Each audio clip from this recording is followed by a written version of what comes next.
अपने पसंदीदा शो के फुल एपिसोड देखने के लिए अभी डाउनलोड करें दंगल प्ले ऐप।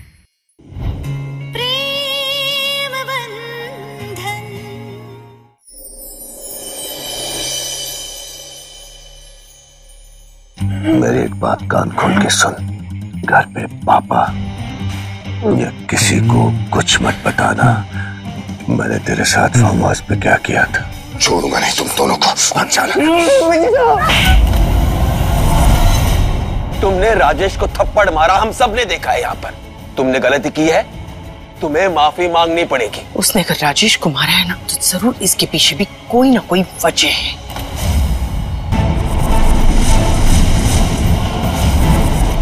हमें आयशी से पूछना ही होगा उस एक्सीडेंट वाली रात को क्या हुआ था।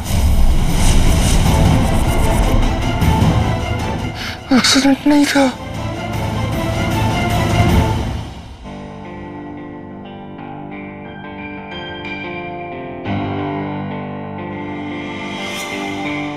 पापा, ये कुछ पेपर्स पे आपके साइन चाहिए थे।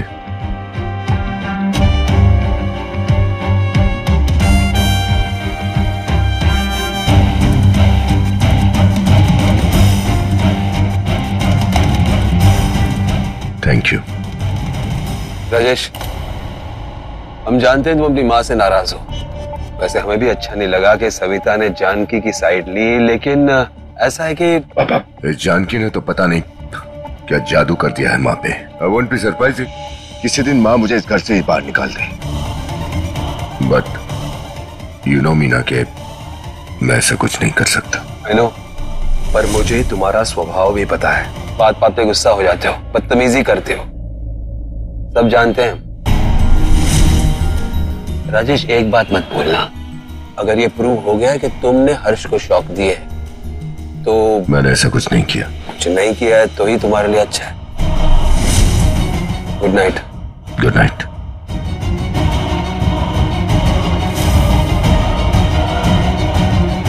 सुनो डॉक्टर, तुमने जो मेरा काम किया था, जो हर्ष को शॉक दिए थे, उसके सारे पैसे ट्रांसफर कर दिए मैंने। तुम्हारे पैसे तुम्हें मिल गए हैं, लेकिन तुम गलती से भी किसी को मत मिल जाना, गलती से भी पकड़े मत जाना, क्योंकि अगर तुम पकड़े गए तो मैं पकड़ा जाऊंगा, और अगर मैं पकड़ा गया तो जानते हो ना क्या करूंगा। अंडरग्राउंड हो जाओ। ये राजेश तो बहुत चालाक निकला। अगर ये शॉक ट्रीटमेंट के सारे सबूत ऐसे ही मिटा देगा तो जानकी कैसे खुद को निर्दोष साबित कर पाएगी। सुनो, इधर आओ।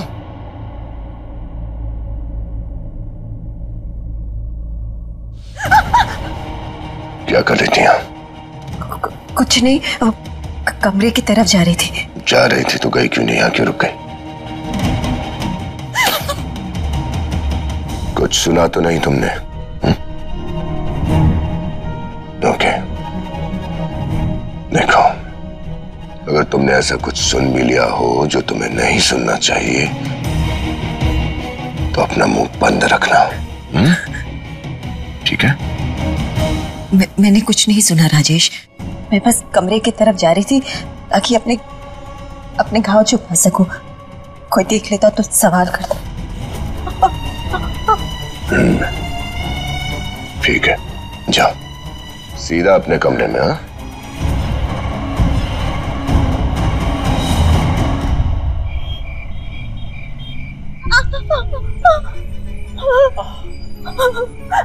आराम से। थैंक यू रंगीली, ऐसी हालत देख के डॉक्टर के पास भी नहीं जा सकती थी। अगर वहां कोई देख लेता तो मुसीबत में पड़ जाती, इसलिए तुम्हारे पास चली आई। सॉरी। घर में तो सब ठीक है ना? कुछ ठीक नहीं है रंगीली, वो राजेश शॉक ट्रीटमेंट के सारे सबूत मिटाने में लगा हुआ है, और एक बार वो कामयाब हो गया ना तो जानकी पापा जी के सामने अपनी बेगुनाही कभी साबित नहीं कर पाएगी। तुम तो जानती हो, पापा जी बस राजेश पे भरोसा करते, उस बेचारी जानकी को बोलने का मौका तक नहीं देते। राजेश अपने आप को ना कुछ ज्यादा ही बड़ा खिलाड़ी समझने लगा है। बस बहुत हो गया। मुझे लगता है कि तुम्हें हमारे घर वालों से बात करनी चाहिए। और अगर तुम ये बात नहीं कर रही हो ना तो मैं जा रही हूँ उसकी सच्चाई सबके सामने लाने के लिए। फिर जो होगा देखा जाएगा मेरा। कम से कम ये स्टेप उठाने के बाद जानकी की जिंदगी तो बचा पाऊंगी ना। मुझे अपनी फिक्र नहीं है, मैं जा रही हूँ। मैं उसके साथ पगला गई हो क्या हो गया तुमको? जोश में होश मत खो। तुम जानती हो ना राजेश को, वो खून पी जाएगा तुम्हारा। मैं क्या करूँ, मुझे। वंदना, मेरी बात ध्यान से सुनो। देख, हम सब अपने अपने हिसाब से जानकी की मदद कर सकते हैं, और तुम राजेश के साथ लड़ने की जगह अपने दिमाग का इस्तेमाल करके जानकी और हर्ष की मदद कर, समझे ना?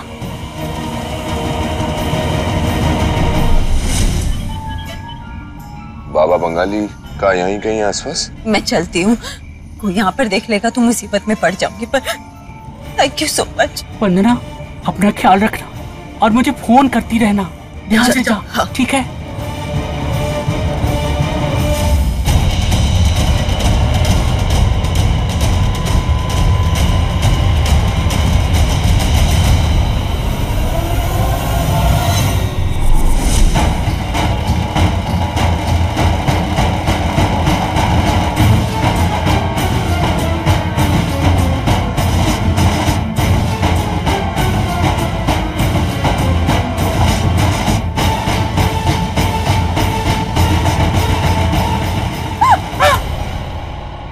तुमने तो मुझे भी डरा दिया।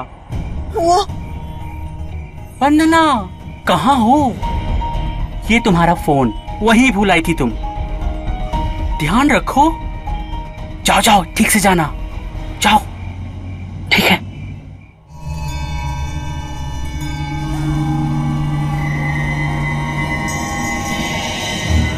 बाबा, वो जो आपसे मंगाया था लाए क्या? हाँ,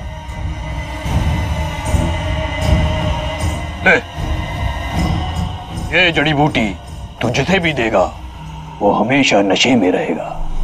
वो जिंदा रहेगा लेकिन मरा बराबर रहेगा। उसका दिमाग कभी काम नहीं करेगा। क्या? लेकिन एक बात याद रखना, ये जड़ी बूटी बहुत खतरनाक है।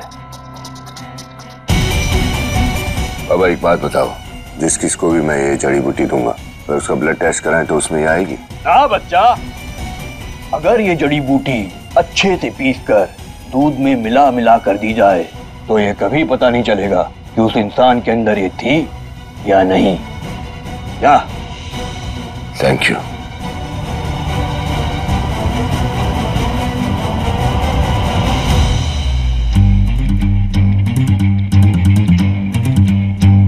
अब मैं देखता हूं कि ये हर्ष अपना मुंह कैसे खोलेगा, कैसे बताएगा सबको कि मैंने इसके साथ क्या किया है।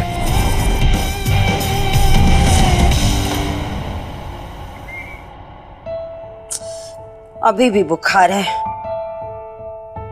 ये पापा दवाई ले लो। जानकी के ससुराल वालों से पहली बात हो जाती तो किसी बड़े अस्पताल में लेकर जाते, बढ़िया सा इलाज भी हो जाता। बात कर लेती मतलब? पापा, वो मम्मा का मतलब था कि दी के ससुराल वालों ने कहा था कि आजकल गवर्नमेंट हॉस्पिटल में ना काफी अच्छी सुविधाएं हैं, तो इसलिए किसी अच्छे गवर्नमेंट हॉस्पिटल में बात करने के लिए कह रही थी। ठीक है बेटा, जानकी से बात करवा दो। है? अब तो उसकी पूजा भी खत्म हो गई होगी, नहीं? हाँ पापा, बात करवाते। लो, दी का फोन ही आ गया। अच्छा। हेलो नितिन, कैसा है तू? अच्छा सुनना, आई एम सॉरी, बिना बताए उस दिन ऐसे निकलना पड़ा। वो क्या है ना कि हर्षी का दी, फोन स्पीकर पे है, पापा बात करना चाहते हैं आपसे। जानकी बेटा, कैसी है तू? पापा हम ठीक हैं। अब सॉरी, वो उस दिन पापा आपसे पूछ नहीं पाए, जल्दी जल्दी में हॉस्पिटल से भी निकलना पड़ा, पता ही नहीं चला क्या चल रहा है। एक्चुअली हर्षी की तबीयत ठीक नहीं थी ना, तो इसलिए अर्जेंटली जाना पड़ा। हर्षी को क्या हुआ बेटा? हाँ, वो एक्चुअली हर्षी को हल्का सा फीवर हो गया था ना, इसी वजह से इन सारी चीज में फंस गए थे हम। अच्छा आप बताइए, आप कैसे हैं? बेटा ठीक हूँ, थोड़ी सी कमजोरी थी लेकिन अब तेरे से बात हो गई ना तो ठीक लग रहा है। और बेटा थैंक यू। हाँ थैंक यू, मेरी तबीयत के लिए तूने पूजा रखवाई। तू हम सबका अभी भी कितना ख्याल रखती है बेटा। लगता है नितिन ने बाबा को कुछ नहीं बताया और हम उस पर ऐसे ही गुस्सा हो गए थे। आप ठीक है पापा, आप अपना ख्याल रखिएगा। हाँ हम जल्दी ही मिलते हैं। और सुनिए, दवाई टाइम से लेते रहिएगा। दी, हमें ना आपसे कुछ बात करनी है प्राइवेट में। हाँ नितिन सुन, हम तुझसे बाद में बात करते, ठीक है? हाँ बाय। हर्षी की तबीयत ठीक नहीं है इसलिए बिजी होगी। हाँ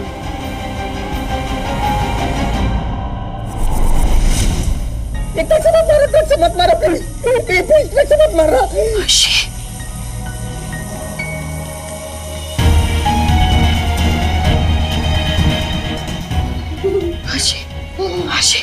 कुछ नहीं। कोई नहीं मार रहा। इधर देखिए हर्षी, कुछ नहीं हुआ आपको, हम है ना? इधर आइए।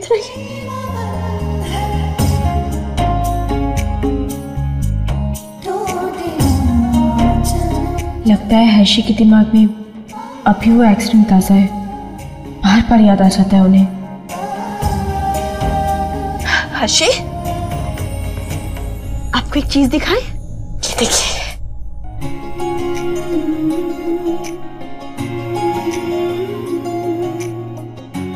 ये जो जहाज है ना, ये बिल्कुल आपकी तरह, क्योंकि जब समंदर में तूफान आता है ना, तो ये आपकी तरह डरकर ऐसे हिलने लगता है। जैसे तूफान थम जाता है ना, तो ऐसे जो जहाज हिल रहा होता है ना, वो ऐसे रुक जाते हैं। देखिए रुक गया ना। हमारी तरफ देखिए। आपकी जिंदगी में जो तूफान 5 साल पहले आया था ना, वो तो कब खत्म गया। अब आप भी उस जहाज के जैसे उस तूफान से बाहर आ जाइए, उस समंदर से बाहर आ जाइए। आपको घबराने की जरूरत नहीं है, हम हैं यहाँ, आपको कुछ नहीं होने देंगे।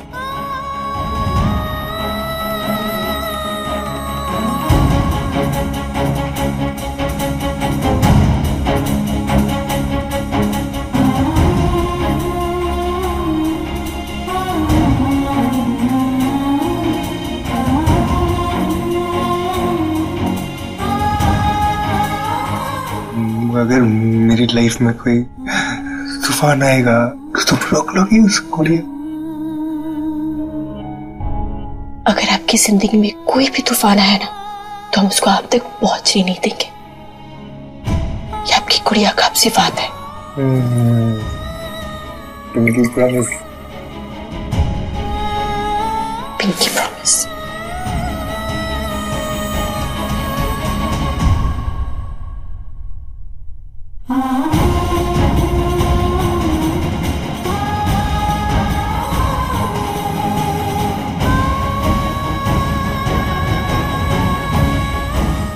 आपको कैसे बताया हर्षी कि तूफान का खतरा भी टला नहीं है, पर आपको उस तूफान से बचाने के लिए हमें जो करना पड़ेगा ना, हम वो जरूर करेंगे।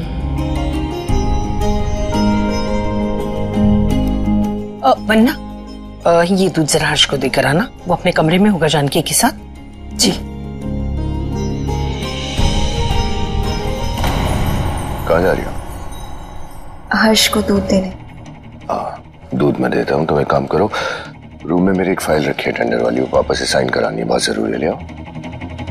जी।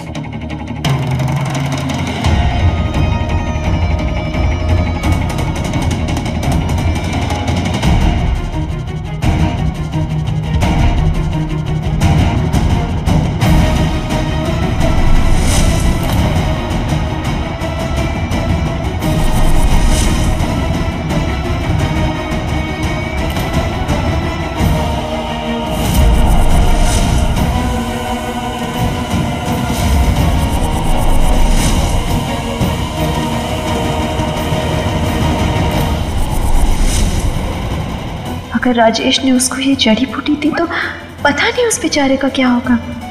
मुझे कुछ भी करके राजेश को रोकना होगा।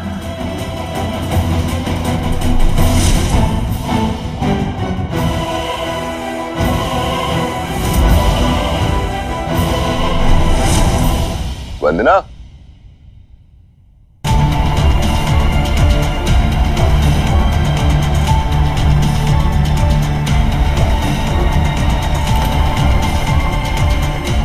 भैया। हाँ, ये दूध हर्ष को दे आओ प्लीज। भैया, वो जानकी भाभी ने कहा है कि हर्ष भैया नीचे आके दूध पियेंगे। नीचे आएंगे? अच्छा।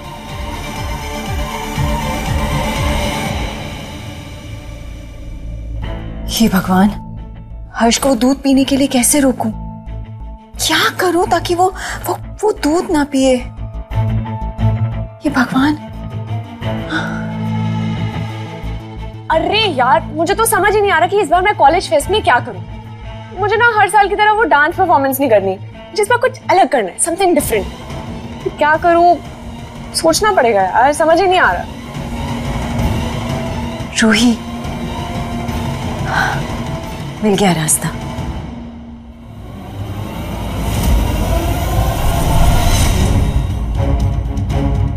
पापा ये वाली फाइल चेक करेंगे, आने के बाद साइन भी करना है, तो तुम ध्यान रखना, इसे यही रहने देना। ठीक।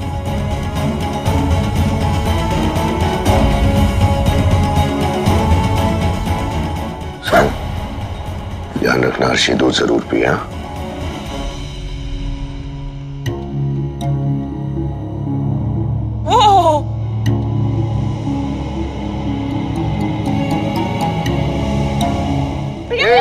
पागल, संभाल के संभाल के।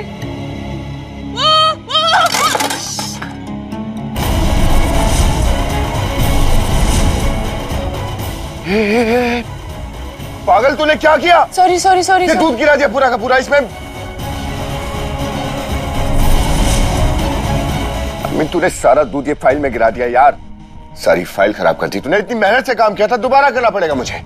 सॉरी भैया, वो मैं फैशन शो की प्रैक्टिस कर रही थी और गलती से डिसबैलेंस हो गया, दूध गिर गया। I am sorry. Fashion show?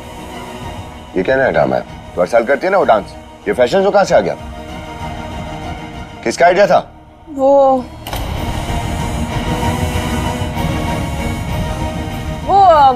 Janaki भाभी। जानकी भाभी ने बोला कि अगर तुम्हें डांस नहीं करना तो ये फैशन शो बेस्ट थिंग है, ये कर लो। सारा खेल बिगाड़ के रख दिया इस जानकी ने। इस जानकी को कुछ न कुछ करना पड़ेगा, वो भी परमानेंट इलाज। पापा, मैंने उन लोगों को हाँ बोल दिया है और ये हमारी कंपनी के लिए बहुत बड़ी बात है। सारा मीडिया होगा वहां, बस हमें 7 बजे तक वहां पहुंचना होगा। ठीक है, मैं चलता हूँ ऑफिस, कम से कम लोग वहां मेरी इज्जत तो करते हैं। राजेश सुनो, हमारी बात तो सुनो ना। हमको ना आपसे कुछ बात करनी है। कल जो हुआ वो, आज शाम को अवार्ड फंक्शन है, हमारी कंपनी को कंपनी ऑफ द ईयर का अवार्ड मिला है। वाओ डैड, कांग्रेचुलेशंस, ये तो बहुत खुशी की बात है। वाकई में बहुत खुशी की बात है। ये हमारी कंपनी के लिए बहुत बड़ा अचीवमेंट है, इसलिए हम चाहते हैं पूरी फैमिली अवार्ड फंक्शन में मौजूद रहे। हाँ हाँ बिल्कुल, हम सब चलेंगे। हम ये कहना चाह रहे थे कि कल माँ, किसी भी तरह हर्ष को मना लेना घर पर ही रहने के लिए। हाँ बेटा, लेकिन बहू कुछ कहना चाह रही है, उसकी बात सुन तो ले। आ रहे हम। राम, ये क्या हो रहा है अम्मा जी? इधर राजेश और यहाँ ये दोनों हमसे नाराज है। ऊपर से हर्ष के साथ क्या हुआ, किसने किया, कुछ पता ही नहीं चल पा रहा है। राजेश हमारा बेटा है, हम सोच भी नहीं सकते कि वो ऐसा कुछ कर सकता है। लेकिन जानकी भी हमारी बहू है, हमें पूरा विश्वास है कि वो कुछ झूठ नहीं बोल सकती। और इसके बीच में हर्ष के साथ कितना कुछ हो गया, दिन ब दिन उसकी हालत बिगड़ती जा रही है। कुछ समझ में नहीं आ रहा है क्या करे। माँ, अब भाई की चिंता मत करो, अभी है ना उनके साथ, सब ठीक कर देंगे। चिंता मत कर, भगवान जी सब ठीक करेंगे। कब अम्मा जी, आखिर कब?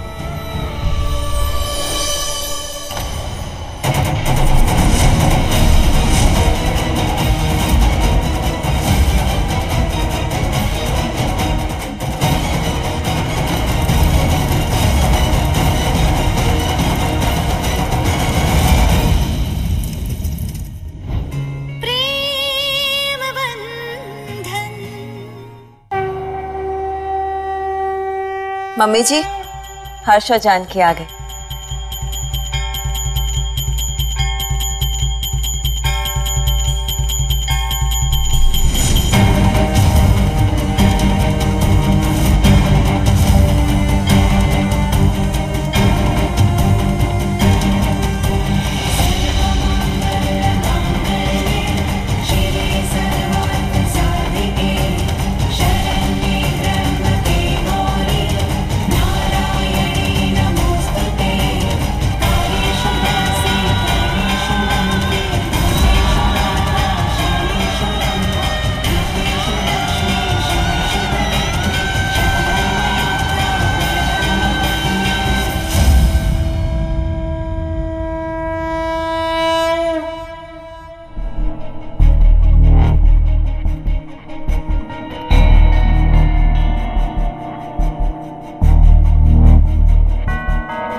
हर्षी, क्या हुआ? अपनी गुड़िया को आते नहीं देंगे?